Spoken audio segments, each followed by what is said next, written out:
বিসমিল্লাহির রহমানির রহিম। মোল্লা ইউনানি ও হোমিও দাওয়াখানার পক্ষ থেকে সমস্ত দর্শকবৃন্দকে অভিনন্দন জানাচ্ছি। আজকে আমি অত্যন্ত গুরুত্বপূর্ণ একটি ভিডিও নিয়ে আপনাদের সামনে হাজির হয়েছি। ভিডিওটি শুরু থেকে শেষ পর্যন্ত দেখলেই আপনারা এর উপকারিতা বুঝতে পারবেন। আজকে আমি আপনাদের জন্য যে ভিডিও নিয়ে আসছি এটা হলো কোষ্ঠকাঠিন্য, পেট ব্যথা, গ্যাস, অম্বল এবং হজম শক্তি কম, হজম হয় না এবং সাথে পাইলসের সমস্যা, রক্ত পরে, টয়লেটের পরে ব্যথা করে, এই টক ঢেকুর আসে, বুক জ্বালা করে, এই সমস্ত রোগের জন্য একটা ওষুধ আমি আপনাদের জন্য তৈরি করছি।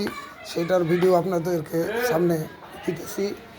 তো আপনারা ভিডিওটিকে শুরু থেকে শেষ পর্যন্ত দেখবেন এবং সহজ পদ্ধতিতে আপনাদেরকে বানানোর জন্য বলতেছি। এখানে কয়েকটা আইটেম আছে।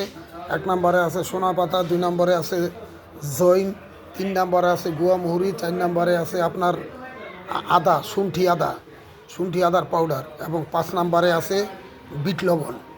এগুলি আপনারা সমপরিমাণ নিয়ে নেবেন এবং পাউডার করে এইভাবে মিক্স করে নেবেন। মিক্স করে সকাল বিকাল এরকম সকালে নাস্তার পরে আধা চামচ এবং রাত্রে খাওয়ার পরে আধা চামচ খাবেন। ইনশাল্লাহ কোষ্ঠকাঠিন্য থাকবেন না। যে সমস্ত রোগের কথা বলছি এই সমস্ত রোগের থেকে আপনারা পরিত্রাণ পাবেন এবং এটা বেশি হবে না, ইনশাল্লাহ আরামদায়ক হবে।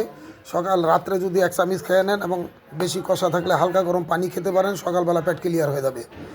মা আয়েশা রাদিয়াল্লাহু তাআলা আনহা রাসূলুল্লাহ সাল্লাল্লাহু আলাইহি সাল্লামের কাছে জিজ্ঞেস করছেন যে আমাদের পেটে যদি কষা হয়, এরকম শক্ত হয়, রেগুলার টয়লেট না হয় তো আমরা কী খাবো? তো রাসূল সাল্লাল্লাহু আলাইহি সাল্লাম বলছেন যে তোমরা সোনা পাতা খাও। তো সেই সোনা পাতা এখানে আছে। ইনশাল্লাহ আপনারা এইভাবে বানিয়ে নেবেন। ভিডিওটি যদি ভালো লাগে তো অবশ্যই লাইক, শেয়ার, সাবস্ক্রাইব করবেন। আজকে আমি আপনাদের সুস্বাস্থ্য কামনা এখানেই রাখলাম। আসসালামু আলাইকুম।